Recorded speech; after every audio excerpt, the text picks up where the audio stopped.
Maison de société. Chose vue par Jacques Roberti.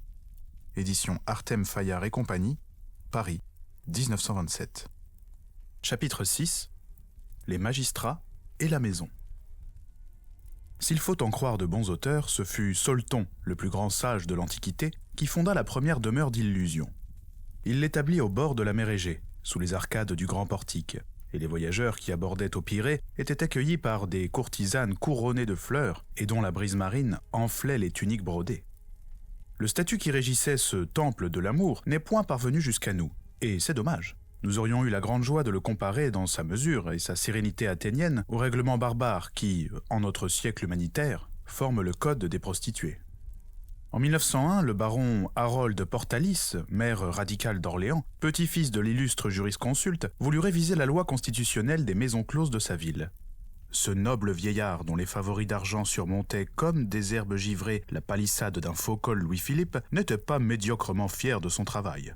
En séance du conseil, il proclamait, posant sa main douillette de prélat sur un cahier de vélin lilial, « Le règlement que je viens d'établir, tout en sauvegardant l'hygiène et la moralité publique, s'inspire des immortels principes de 89. » Le baron Harold, à qui son aïeul n'avait point légué l'amour des études juridiques, s'était contenté tout bonnement de recopier les arrêtés déjà en vigueur mais éparpillés dans des cartons administratifs. La charte dont il dota les maisons de la rue des Juifs et de la rue des Noyers était celle de Castelnaudary ou de Quimper, de Narbonne ou de Commercy, car dans la Bretagne et les provinces de l'Est, les pays d'Oil et les pays d'Oc, les municipalités soumettent les matrones aux mêmes obligations et leur accordent les mêmes droits. Et les préfets de la Seine, du Rhône et des Bouches-du-Rhône, qui sont en cette délicate occasion investis des pouvoirs réglementaires concédés partout ailleurs aux corps municipaux, se sont bien gardés de faire œuvre originale. Le brevet préfectoral dont s'enorgueillit la tenancière de l'Espéranza, de Lyon, est exactement semblable à celui que délivra le maire de Cholet à Madame Paul, 12 rue du lait de beurre. 50 à 60 articles vieux de plusieurs siècles énumèrent les charges et privilèges de leur corporation. Ce brevet de maîtresse de maison les place bien au-dessus des filles qu'elles embauchent. Les pensionnaires, comme disent pudiquement le maire et le préfet, sont retranchés du monde. Sur ces emmurés, la main démocratique d'un administrateur républicain s'appesantit aussi durement que jadis le gantelet de fer d'un grand prévôt. Je feuillette le règlement du baron Harold Portalis et je lis « Aucune maison de tolérance ne pourra s'établir dans le voisinage des temples à quelque culte qu'ils appartiennent, des casernes et des demeures des premiers fonctionnaires. » Est-ce pour railler les fonctionnaires que les Toulousains ont surnommé les maisons de la rue Arnaud-Vidal, la préfecture, la présidence, le Sénat et l'Élysée ?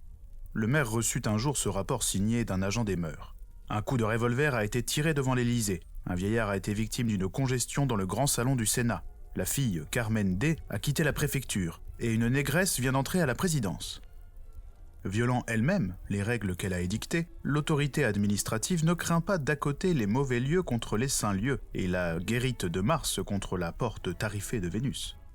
Rue des Casernes de la Marine à Dunkerque, rue de la Psalette et rue du Champ de Mars à Tours, rue de Marly à Versailles, rue Optouté à Commercy, j'ai entendu sonner la diane.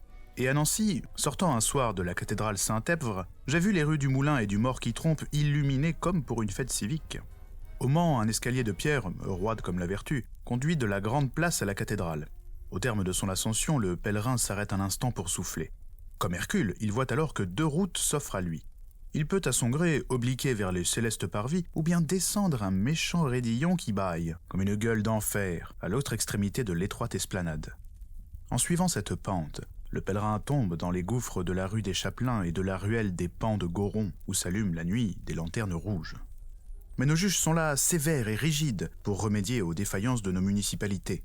Ils ne se font pas faute d'accorder des dommages et intérêts aux propriétaires des immeubles situés dans le voisinage de ces maisons que le prévôt de Paris, dans son ordonnance du 18 septembre 1367, appelait sans embâge les bordiaux. La jurisprudence, comme disent les avocats, est constante. L'établissement d'une maison de tolérance peut donner lieu à une action en dommages-intérêts de la part des tiers, et ce, même lorsque l'établissement a été autorisé par l'administration. Ces dommages-intérêts sont dus tant par le propriétaire qui a loué sa maison pour une telle destination que par le locataire qui exploite l'établissement. La décision judiciaire formant la base de cette jurisprudence est un arrêt rendu en 1860 par la cour de Besançon. La dame Graciane P. exploitait rue du Poteau à Besançon, dans un immeuble appartenant à la veuve N, le brevet qu'une tolérante municipalité lui avait concédé. Les bons bourgeois, propriétaires des immeubles voisins, adressèrent une plainte au préfet du Doubs. La connaissance de cette affaire fut d'abord revendiquée par l'autorité administrative. Sur le déclinatoire présenté par le préfet, la cour de Besançon se déclara compétente. Le conflit fut alors élevé, et le 9 juin 1859, le Conseil d'État reconnaissait la compétence de l'autorité judiciaire. L'année suivante, la cour de Besançon rendait ce savoureux arrêt. Considérant que l'établissement de débauche, dit les Allemandes, notoirement exploité dans un lieu paisible et honnête, y est devenu, par ce fait seul, une cause certaine de dépréciation pour les propriétaires des demandeurs. Qu'on ne saurait absoudre des faits repoussés par la conscience publique et laisser sans indemnité un dommage souffert à côté des profits intacts d'une honteuse spéculation, considérant relativement à la veuve N que le bail de son bâtiment avec la destination expresse de maison de débauche constitue un usage illicite de la propriété, que si le code pénal ne l'interdit pas, la loi civile le prohibe comme contraire aux mœurs. L'établissement des Allemandes fut ainsi grévé par la cour de Besançon d'une véritable servitude. Propriétaires et locataires étaient condamnés solidairement à verser une rente annuelle de 300 francs à chacun des demandeurs. Mais ce lieu de débauche, qui avait eu la gloire de soulever un conflit de juridiction et de troubler le sommeil de tant de hauts fonctionnaires, bénéficia d'une publicité gratuite et fit des affaires d'or. « Depuis ma condamnation, disait la dame Graciane, je ne reçois plus que du beau monde dans mon salon. » 20 ans plus tard, le tribunal de Nice condamnait également les tenanciers des maisons de la rue Pellegrini à verser 500 francs à titre de dommages et intérêts à plusieurs propriétaires du quartier Saint-Roch. Attendu, disait le tribunal, que ces maisons réunies en une sorte d'agglomération sont le siège d'une honteuse industrie, que les dites maisons et leurs abords sont journellement et jusqu'à une heure avancée de la nuit le théâtre de scènes de désordre que la police est souvent impuissante à empêcher, que de parallèles scènes ainsi que les cris et vociférations qui les accompagnent sont une cause de trouble pour les maisons voisines, etc., etc. Dans un arrêt rendu par la Cour d'Aix en 1895, je relève encore cet attendu. Considérant le fait d'avoir acquis un immeuble dans le quartier où existent des maisons de tolérance ne rend pas l'acquéreur irrecevable à se plaindre du préjudice que ce voisinage peut lui occasionner.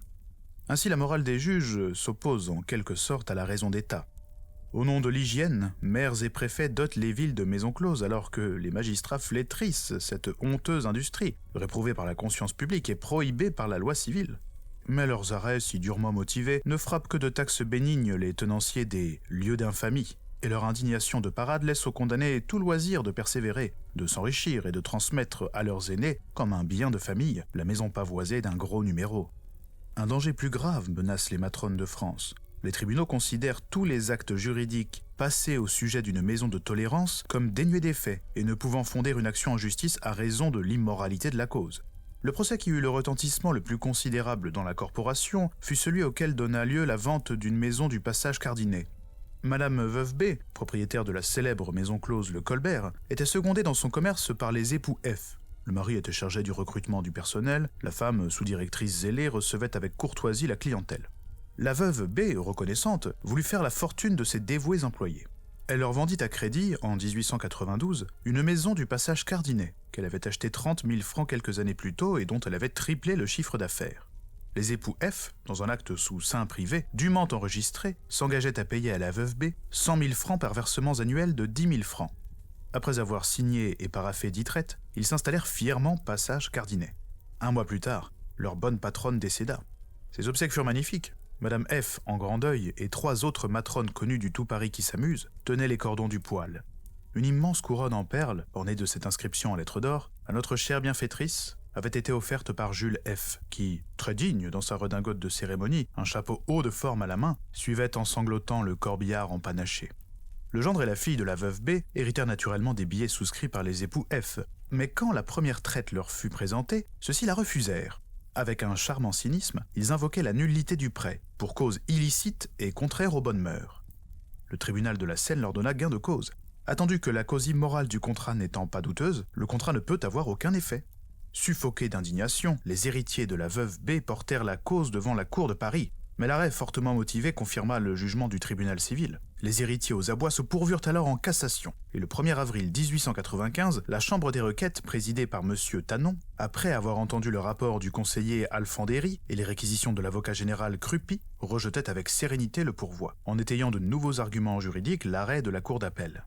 Grâce aux magistrats parisiens, M. Jules et sa dame devinrent ainsi propriétaires sans bourse déliée d'un fonds bien achalandé. Cet arrêt de 1er avril favorisait le vice en le flétrissant.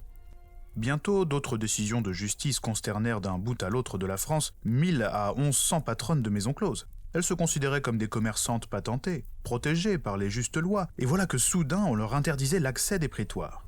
À Poitiers, un obscur juge de paix refusait d'entendre les plaintes de la veuve Boursier, tenancière d'une maison de l'impasse du Petit Bonnevaux.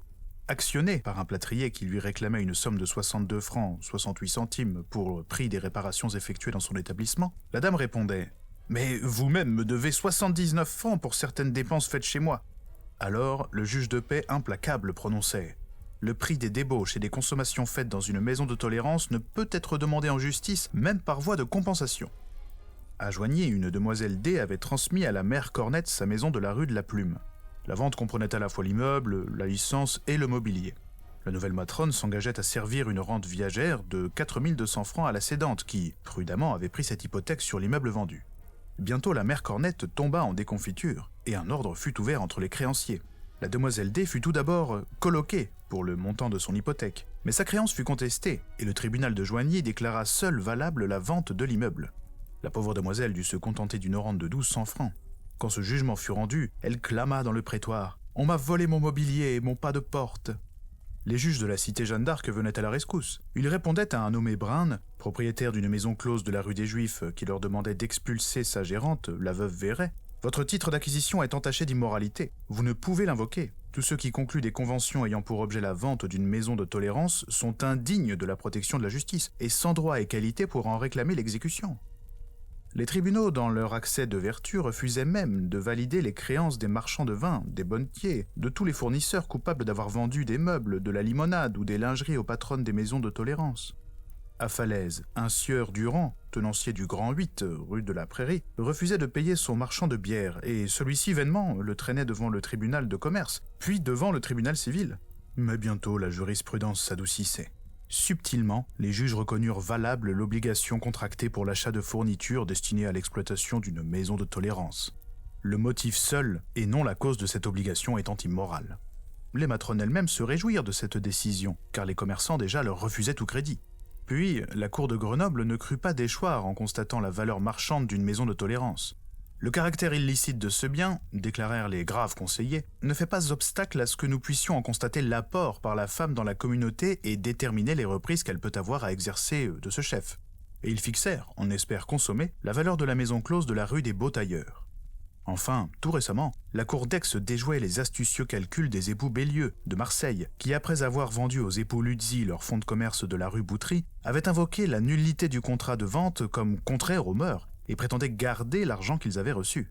Le tribunal de Marseille leur avait donné gain de cause, mais devant la cour d'Aix, la farce judiciaire s'enfla vraiment jusqu'à l'épopée. « Oui, clamait l'un des avocats, le contrat de vente est nul. En vain, les époux Luzzi ont cherché à en déguiser la cause, en indiquant dans l'acte qu'ils se rendaient acquéreurs d'un café avec chambre garnie. Ils savaient bien que leur vendeur exploitait une maison de prostitution de 2e catégorie.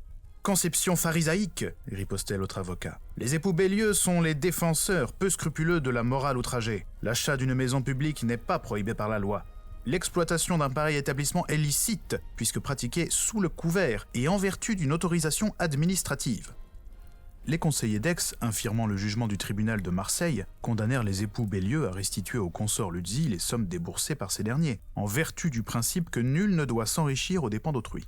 Mais une douzaine de jugements comiques n'ont pas suffi à jeter le trouble dans la corporation des patrons de maisons closes. Ces messieurs connaissent la loi et savent la tourner. Ils ont leurs hommes d'affaires.